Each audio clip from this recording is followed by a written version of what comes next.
So, Chris, what's going on?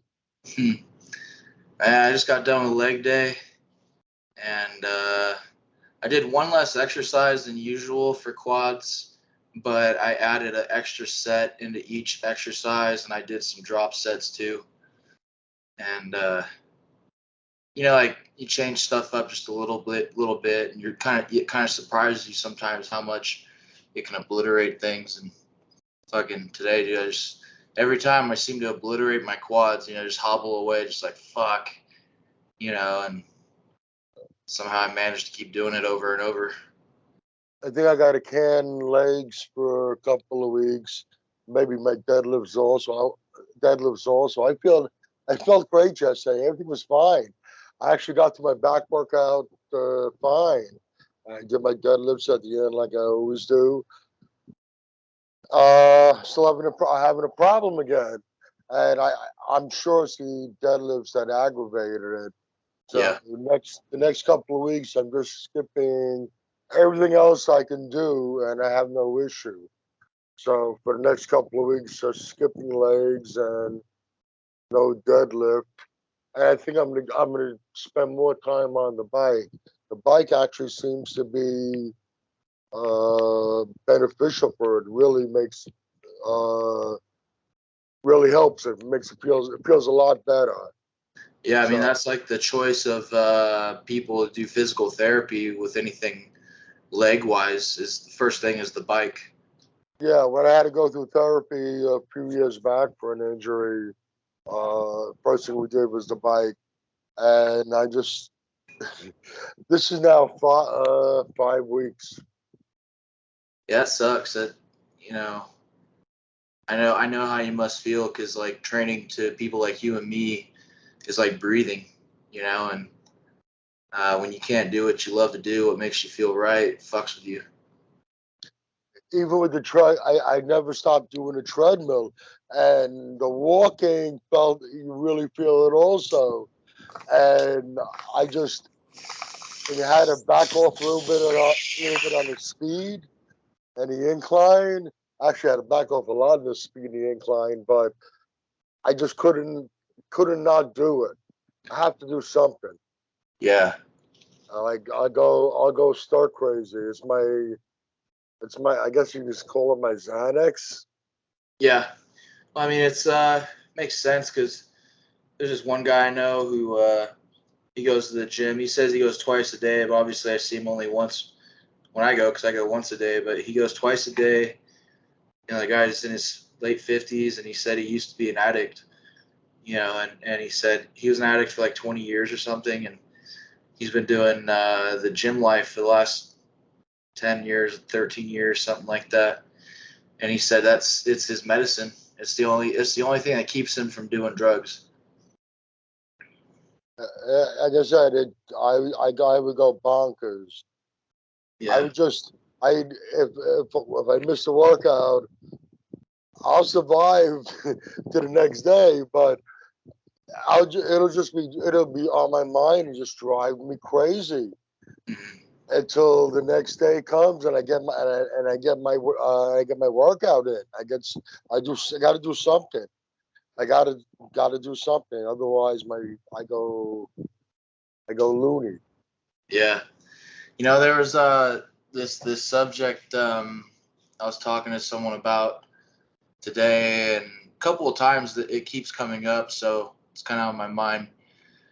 But an interesting topic. I'm sure most bodybuilders probably can relate to this in some sort of way, but like, people like your own self-image, like how you think of yourself without looking in a mirror. And like, for instance, this one guy I know, I've known for years, he's a big dude. He's been overweight. And all of a sudden he started working out and eating right. And he's, really making a lot of changes. But he doesn't really notice because he sees himself every day. Is another reason why I tell people take pictures, even though at the beginning you really don't want to take a picture of yourself, but you should. But he says, like, yeah, the things that I notice are like my clothes fit differently, or I got to buy new pants, or then I hear things people say about me, and I'm like, really? he can't believe the things that he hears. And I told him, because it dawned on me, and I was like, you know what, man, like, your own self-image is always going to be in the past. It's always going to be like at a point in your life where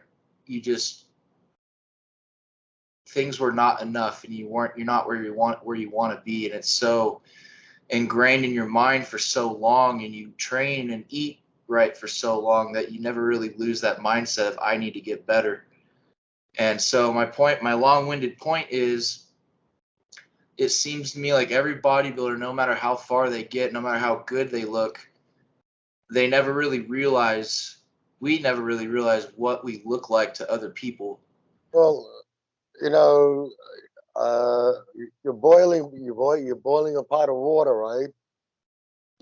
You're standing there, you got the flame on, and you're watching it, and just little by little, you get a couple more bubbles building up little by little. Next thing, all of a sudden, it's boiling, but you don't really. It's not. There's no impact because you don't really notice the drastic change from the sitting water to the boiling water, because you're just standing there and you're watching it all the time. So you're looking yourself in the mirror all the time. Mm-hmm. But you turn the water, you put the pot of water on the stove, you turn it on, and you come back 5 minutes later, and then you're not standing there watching it. So you're looking in the mirror all the time. You're always observing yourself, and there are changes happening right in front of your eyes. But because you are viewing it every day like that, you don't see it. Yeah. Maybe when you finally have a finished product, all of a sudden it's like, holy shit, I went from that to this. But you tend not to see it as it's occurring. Yeah, and I always try to remind myself to like stop for a minute and absorb what's going on, where I'm at with everything, and really like just kind of live in the moment. Because like I remember back when I got ready for the Natural Olympia, how cut I was, but I never really stopped to like enjoy it because I was just busy training. I was busy thinking I need to get better.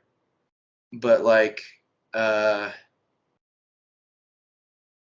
point, I don't know what the point is I'm trying to make, but it's like sometimes you just really got to stop and observe what's going on instead of always living in the future or the past. Maybe that you could apply that to life in general, but as a bodybuilder. I wish I saved it. Somebody just put up a post on Facebook. Exactly what you're talking about. Okay. It's about if you're doing this, you're in the past, and then something else was the future. That the idea was to live now, live in the future, and it was good. And it definitely relates to what you're trying to say. I wish I can remember how it was worded, which it was very, very true. So I think between our two analogies, people are getting the point. You get my point, I get your point. And it'll pop up on my Facebook again, and I'll screenshot it and I'll send it to you. And okay. we'll bring it up again. But yeah, I saw something saying the exact same thing. You gotta live now. I mean, whatever you're thinking about the past, there's nothing that can be done. Right. About it. And that's it. It's gone. It's over and done with, and the only thing you got is now. And I think it referenced something about the future not being guaranteed. Yeah. So yeah, it was like the past has happened. That's it. It's done with. You can't do anything about it. Nothing in the world is gonna change it.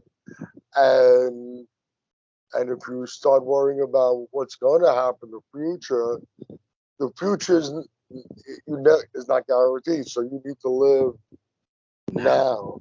Yeah. Yeah. My grandma, she always said, to worry is the misconception of control. You know, so we're always sitting there worrying about shit. The fact that we're worrying about it, it's on our mind.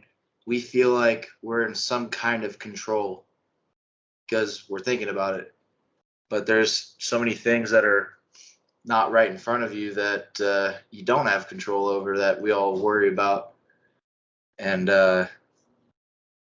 such a funny concept. But like related to it too, what always goes through my mind that I always remind myself, especially like when I'm training, and even like a lot of things I learn in the gym mentally, I apply it to, the rest of life. And one of them is everything we do is the last time we're doing it. And what I mean by that is every moment, what just happened just now, that was the last time that, the last time that I'm going to say what I'm going to say, or this workout was the last workout I had for that moment. You know what I mean? There's no do-overs. There's no, oh, I'll do better next time. It's, you got to make it like every moment's the last, it doesn't come back. You know what I'm trying to say?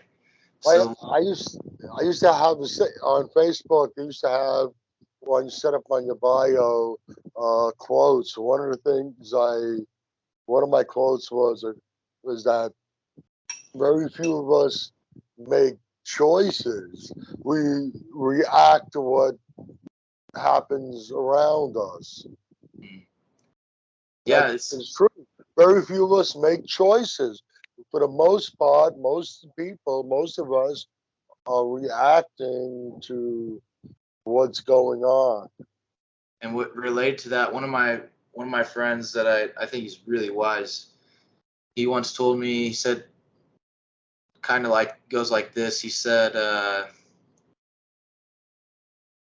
um, all the choices that we should make are usually the hardest ones, and they're usually the ones that people avoid because they're too scared.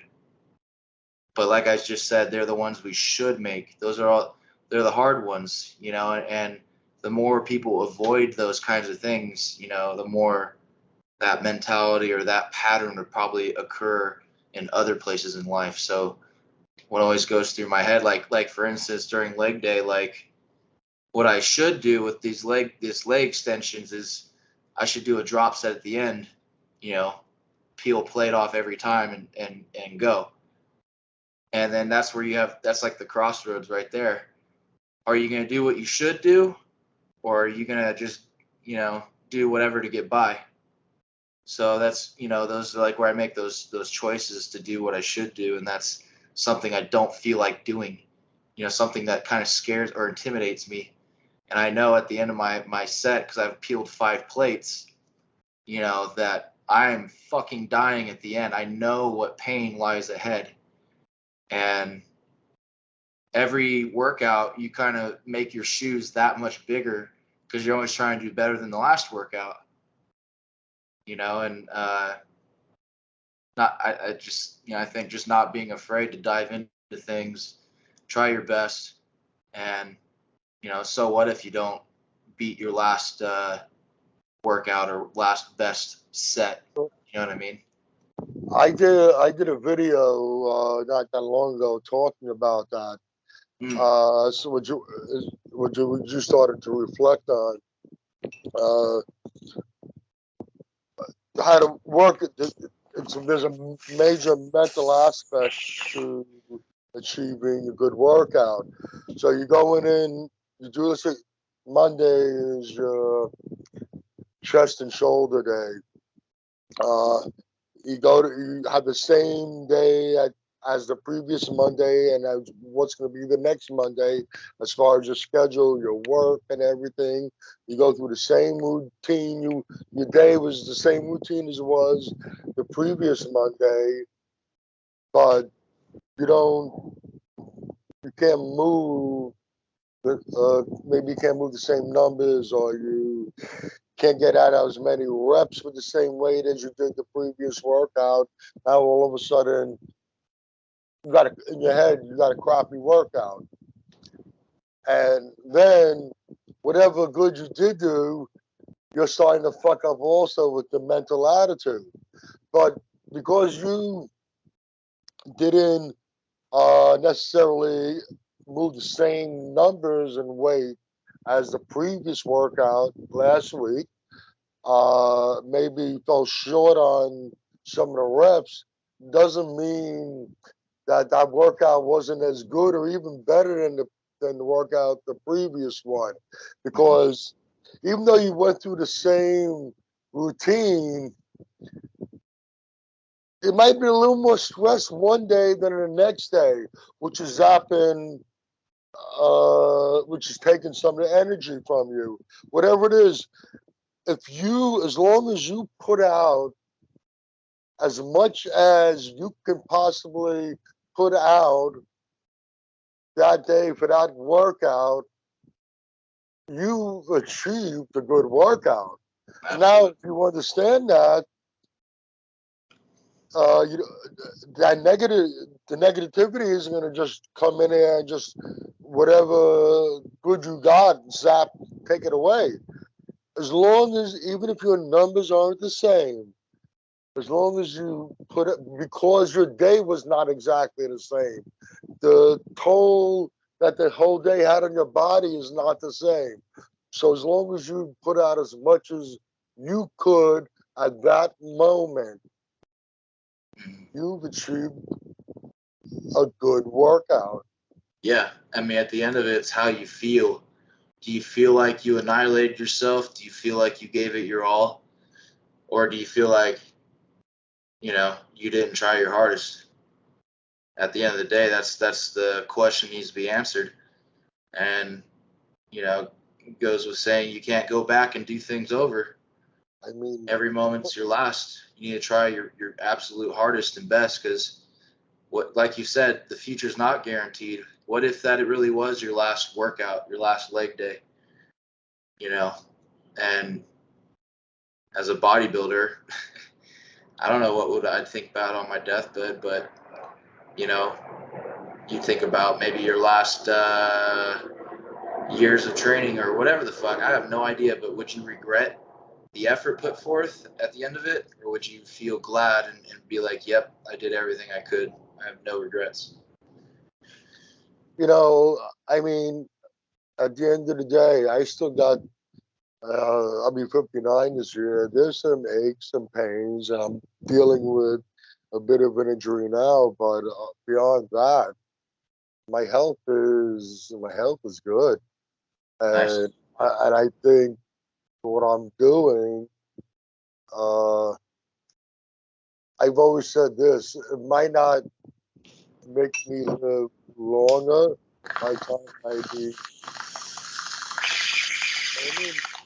but even if it doesn't make me live longer, it'll make me live better for the time that I have.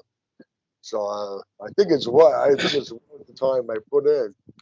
Yeah, it's the way we all want to live our lives, and if working out in a gym and eating right and taking care of yourself brings you joy, then that's your thing. That's your bread and butter, and everyone has a different thing. We happen to be bodybuilders. We like to work hard and sweat and do all that kind of stuff. And there's so much that goes into it. I think an effective or a successful bodybuilder, as one of them, you'd have to be very smart, to begin with. I think you have to have an artistic mindset as well. I've known a lot of bodybuilders who can draw really well, like a lot of bodybuilders, more than not. I don't know about you, but I do, I'm not. I do hard work. Yeah, I can draw. Same. I mean, I used to draw. My thing was just drawing with a pen, and whether or not I made a mistake, I made a masterpiece at the end of it. I just like the challenge of a pen, not being able to erase anything. or shading or doing whatever. But you know, the mindset of a good bodybuilder is vast. There's so many factors and considerations you got to have at all times. And with that said, like balancing the rest of your life with all of that, having balance, that's a hard thing for a lot of people to do. I notice a lot of people are very extreme with things, and or people can't adapt. They can't, you know, being adaptable is a huge part of life. As a bodybuilder, you got to be able to adapt to sleep schedules or work or life events. And, you know, there's all these things you got to have in mind. But so many people, just because a lot of people are bodybuilders doesn't mean, you know, that they're going to be good at it. It's not as simple as just lifting weights and following some diet you read online and just taking a bunch of drugs. It depends on what you talk about. We talk about bodybuilders. You could be a bodybuilder. Most people think of a competitive bodybuilder, but in the simple meaning of the word, bodybuilder, somebody who's building their body. You do something to develop your body, to improve your body. I guess you can, in a way, call yourself a bodybuilder. I think like you're not a competitive bodybuilder, but you're a bodybuilder. Yeah, I think like people who don't step on stage, they're not bodybuilders. Like a lot of people I help or talk to, I tell them at the end of it, I'm like, you're describing to me that you want to bodybuild. That's what you want to do. Not powerlifting, not this, not that. You want to bodybuild. You're telling me you want this to look better. You want to shape this up. You want to lose weight here. You're talking about bodybuilding. But and there's a lot of factors, considerations that go into that, a lot of balance, everything. I think once you are planning to step on stage, then all of that is times 10. And that's where your skill, talent, knowledge, consistency, and dedication all come in to play. And it shows on stage one day for a span of hours how good you are at it. So I know you're a little pressed for time, so I want to ask you something.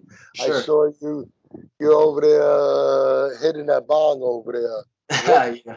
What's the deal with? Was this topic has come up a lot, Mm. a lot of times with a lot of people. Weed and bodybuilding. Do they go together? Are they contradictions? What's up? What's the deal? I think on paper, maybe it contradicts stuff. All I can say is there's a lot of bodybuilders who, even back in the 60s and 70s, you know, I don't want to make them look bad, but I smoked with RR before twice, you know, and it was. Well, You had Arnold after the 75. He was leaning back, smoking his joint. Yeah. You remember that scene? Yeah. And I asked Robbie about that. I asked him, you know, did you all you guys do that back in the day? He's like, yeah. You know, it was just a normal thing. It was like how steroids wasn't really a thing. You know, it was kind of like how weed was. It wasn't really a thing. And he didn't tell me a lot of details, but he said like they partied and had a lot of fun. And Is it beneficial? yeah, I think so. Okay, how? I think so recently I quit for about 7 months, and I just felt more aches and pains overall. I was like, man, because, you know, I'm like, at the time I was like 35, 36, pretty recent. And I thought, I guess I'm just getting older and I'm feeling stuff. But then I thought, oh, I haven't been smoking weed for a long time. And then when I started up again, all my aches and pains went away. And it also keeps me from drinking alcohol. And it's just nice because you can take one hit, two hits, whatever, you're fine. But like when you're drinking alcohol, it's just, I don't know, it's too easy to overdo it. It's not the same. It's not functional to me, and it makes your body feel like absolute shit. Is it a training aid? Yeah, I mean, I've been smoking before I work out since I was like 13. And like I'd always ride my bike to the gym because when I was 13, that's when I was allowed I was going to Bally Total Fitness and Pinnacle Fitness and 24 Hour Fitness at the time. And I was allowed to go to, I think, all three of those gyms by the time I was 13 or 12 back then. And before that, I had to have my dad with me. But like, as soon as I was able to ride my bike to the gym, I'd always smoke up on the way and then go work out. And Well, I think it becomes an issue, uh, especially with a newbie to smoking, because yeah, the newbies are smoking, they tend to uh, daze daze out. yeah, But somebody that's been smoking for a while doesn't affect you in the same way. no, Many it doesn't. people, smoke, they're going to go about everyday life, everyday activities. And if you didn't see red in their eyes, if you didn't smell it on them, you'd have no inclination. I found, uh, personally, when I go to the gym and I smoke, it, it I'm pretty good at setting myself in a tunnel vision and blocking out other things. But I find it really help. It definitely assists with that. I Yeah, get myself in so focused in such a tunnel vision. I don't notice anything that's going on around me whatsoever. absolutely. My sole focus is the workout. And you know what? We talked about drawing and stuff before. I found I did my best drawing right after I smoked a little weed. Yeah, yeah, yeah. That's like It's my every artist. my focus is so laser on what I'm doing. Yep. With Uh, it. like I said, I think most people, though, some people you say, well, it's good uh, foods aid that stimulate your appetite because bodybuilders got to eat a lot of food. I personally find that after you're smoking for a while, the appetite thing's not the same. No. And once again, for the newbies, they tend to eat, munch out, and they're gonna eat all that kind of shit. But once again, somebody that's been smoking for a while, I actually I eat, and after I eat, I kick back and relax and I smoke. Mm. I don't when I in the beginning when I was first started smoking, I'd smoke and then eat. But now it's I eat and just kick back, relax, and smoke up. Yeah. It's totally different. Yeah, I like it also. What you were saying earlier reminded me like say for instance, you get off of work, you're tired, and you run some errands and you finally get to the gym and you're tired and you're thinking about the day. Here we are living in the past, stressing about what just happened at work, whatever the fuck. And you're worried about tomorrow. And then you're worried about your workout, maybe. But then when you sit there and smoke, say in the parking lot before you're about to go in, I forget about my everything, and I even forget how tired I am. And before I know it, I'm just ready to fucking jam, listen to music, drink my pre-workout. And the thing I like to do is I like to, when I have nootropics, man, mixing that with being high, like smoking weed, and going to work out with like pre-workout is the most amazing mental experience ever. Like there was one time in my life I've never been able to recreate it, but like so back when I was sponsored with Strike First Nutrition, my boy had a pre-workout that had a stimulant in it, and it was a mental focus factor thing. So one day I was squatting, and I had drinking a lot of pre-workout, and I'm high, whatever. And all of a sudden, like around rep 3 or 4, all of a sudden, my image in my head, usually like when you're looking in front of you, you see an image. But like all of a sudden, I just had an image of me from behind. Like I could see myself from behind squatting down. I could even see like the cage of the squat rack. Like I was about like, if I had to say, I was probably like 7 or 8 feet up diagonal and behind myself, watching myself squat. Experience. Yes. And then so as soon as I realized that and I saw it, and I fucking snapped. And while I saw that, I didn't even feel the weight. I had 3 plates on each side, didn't even feel it. And all of a sudden when I snapped back, I could feel it again. I was like, I was in the middle of a rep, like going back up. And I was like, and I finished my set and I told my friend what happened. He's like, that's weird, man, whatever. But I told one of my other friends who's really spiritual, and he said, yeah, he's like, you had an outer body experience. He's like, you probably had the right combination of things going on. You were, it was euphoric. He said you probably had like a lot of endorphins going. You were very clear-minded. You were very in the moment. And he's like, you just got some kind of other level of consciousness, almost like meditation. In fact, it just made me think of something that Bill Kazmaier said. Okay.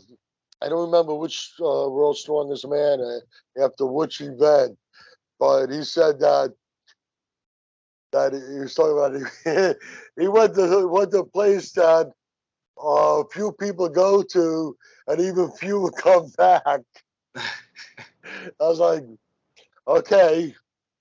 Yeah, you can see it in his eyes, man. That guy would psych himself up. Oh yeah, there was nobody, and I know everybody raves about Mariusz Pudzianowski. Oh man, he's one of my favorites. But in my mind, Bill Kazmaier is the best. Do you remember, or maybe you're too young? Huh. Bill Kazmaier made a comeback to the World's Strongest Man. He was the only reason why he made a comeback. He wasn't allowed to compete for 2 years. Did you know that? No, why was it? Now, I almost lost my headphones there. Now, we're living in this freaking woke society now. What happened was he was too dominant. He was too dominant. So they wouldn't let him compete for 2 years. And then, of course, when he came back 2 years later, I mean, he just wasn't the same. I don't remember that. No, I watched a lot of World's Strongest Man as a kid, a lot of it, but I don't remember that specifically. No. Yeah, he wasn't allowed, and it was said straight out. Too dominant. He was too dominant. I remember one of the events. He was smart also. One of the events, they were grabbing these kegs. I think it was, I'm not sure what the weight was. And they would pick up the kegs and they were running with them to the open a pickup truck.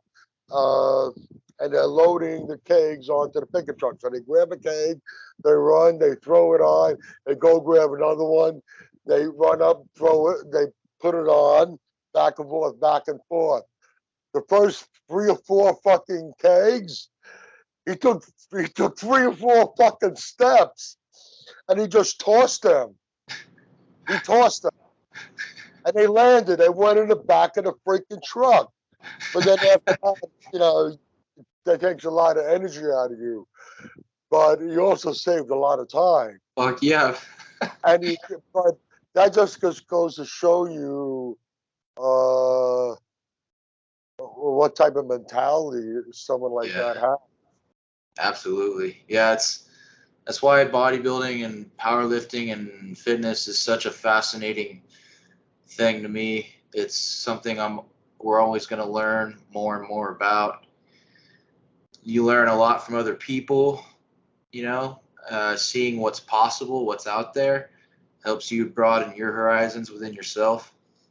You know, being optimistic, having high hopes and big goals is an important thing, but also staying within reality and not being delusional with yourself.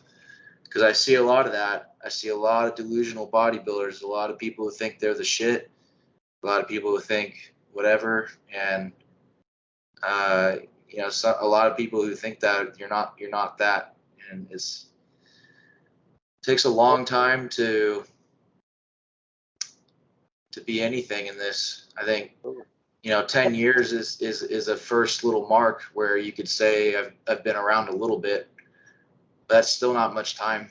Well, part of that is the what you're talking about with the attitude in bodybuilding is the stigma of steroids because everybody knows that not everybody can be a Michael Jordan, and I don't really follow sports. Whatever big footballs, not everybody can be that big football star, right? And everybody seems to understand that certain people are gifted to do these things, but going back to the stigma of steroids when it comes to bodybuilding, in everybody's mind, steroids is everything.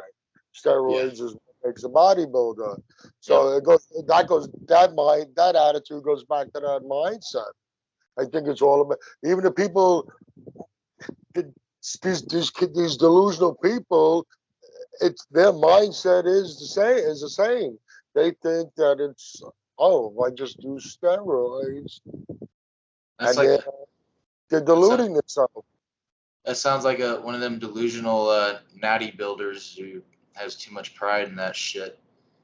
Yeah, again, it just comes up because there's this one guy who just keeps.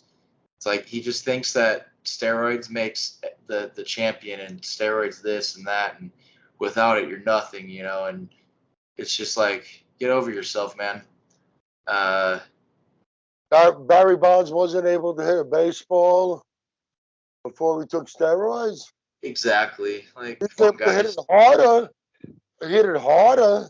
Uh, that's for sure. We're not denying that, but he had to be able to hit that fucking ball. And there's no denying that. There's no denying that steroids help and they make a difference, but they give you the capacity to do so. If you don't utilize the ability to do that, then you're wasting your time. Well, you have And to have the natural ability to begin with, plain and simple. yes, yes, that as well. That's the biggest factor, And because I've known plenty of people who said they're on the sauce and they don't even look like it. Either they got fake shit or they just suck at what they're doing. But after having done and the thing is, just because you take a lot, that doesn't mean that you're going to grow a lot either. There's a certain point where your body is a sweet spot and it's the lowest effective dose. But people Well, go beyond that, beyond. well And that's the mindset is that well, it's the with these people is that the drug is the magic pill, and that's all they need to do. and then Throw before everything you know else it, out the window. and before you know it, you fuck up your health. You're taking all kinds of shit, and you're a fucking chemical disaster. And like I've found that I keep things simple. I do TRT, but if I want to do something a little bit, I mean, I don't do much above TRT for what I call something to make me grow, something to help me out, like almost like a cycle. And it's really not getting too far into it. I'll use 2 compounds usually, and maybe I'll use a third if I want to be. But I'm not trying to be crazy, man. My health is number one to me, and for one, also I'm plenty big. You know, right? I'm 5'7", and right now I'm 193, and I'm probably, Michael, I think I'm like 5 or 6% body fat right now. Well, you know what? A lot of these pros, they can cut out a lot of stuff from what they were doing, and they will look just as good, and maybe even in some cases they would look better. Yeah, That's the truth. absolutely. Yeah, and That's the truth. it's a shame, but hopefully, if people are listening to this, it's I can't say it enough. The drugs don't make a champion. You need to find the lowest effective dose because your body will respond to that. And even if you tripled or quadrupled that, thinking it's going to give you that much more, it's not going to.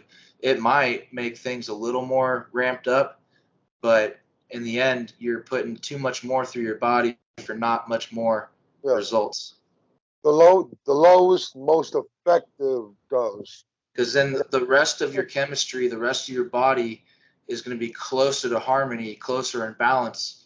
But when you are skyrocketing with bullshit, everything else is going to be so wonky that other things aren't going to work right, and you're not going to feel right. You're not going to feel good. Well, beyond that, it's not going to make a difference. If you're using the most effective dose, find that sweet spot, most effective dose. Going beyond that is not going to change things. It's not going to make it any better. It's just going to put You more stress on the body, you will feel worse. and the least of it, you're more concerned about your health and your body, but it's also coming out of your pocket. You spend, and this shit is not cheap. You're Yeah. spending money you don't need to spend. Yep. Absolutely. So hopefully people take that to heart. I don't tell people to go out there and do those kinds of things, but if you plan to, or if you already are, fucking listen. And if you haven't done those sort of things yet and you plan to, don't start young. Really don't. And put in some time. Like we're all been saying, you got to have the training, you got to have the dedication, the dieting, you got to have all that down before you play with those things. And uh, I waited about 27 years before I did anything. So Maximize your genetic potential. yeah. I Amen. just started naming a few of them. Whether you believe it or not, Ronnie Coleman turned pro, natural. He maximizes genetics. Kai Green, Jose Raymond is another one. Yeah. He didn't start until he was a pro. He didn't start to use. He turned pro natural. Uh, you get your best results. Absolutely. Maximize your genetic potential, and then if you feel that's the right choice for you, then that's it. But just do it wisely. And Yes. be cautious. Don't be crazy. And like Chris said, and I agree with him. The smallest, most effective dose was beyond that. You're wasting your money and you're putting your health at risk. Yes. Absolutely. All right, Chris. I know you're pressed for time. I'm Yeah. gonna try since I can't do my other workouts. I'm gonna try and do a longer cardio today. If you are watching this on Muscle Central, go over to Buffy the Ironslayer. That's Chris's channel. Go check out all his content. If you're watching this on Buffy the Ironslayer, come over to Muscle Central. Check out all my content. Make sure you subscribe to both channels. Once again, Chris, are you keeping everybody updated on your progress? I've been so fucking busy, man. It's hard, but on social media I have, but YouTube I'm slacking still. But I've got our last podcast edited. I just need to put it out there, and I filmed a workout recently, so I need to edit that and get it out. So, I'm gonna do Friday morning, Saturday morning. I'm gonna do some posing, some natural sunlight in the garage. So I'll film that and put it out there. On Instagram, once again, what are you on Instagram? Buffy the _the Underscore. _Ironslayer. Okay. Make sure you go over there and give Chris some support. You want to close us out, and then we'll call it a show. Sure, that was a lot of fun, Michael. We it was cool how we just kind of winged it and just segued into what we talked about. I thought it was really fun. It's fun to dissect the mental tools and things, all the factors that go into bodybuilding. And I'm just upset that you were sitting there smoking. I can't smoke inside. All my smoking has to be outside. So I'm a little jealous of that. All right, folks. It's been fun. I hope everybody enjoys the podcast, and we'll see you next time. All right. Take care, Chris. Later, guys.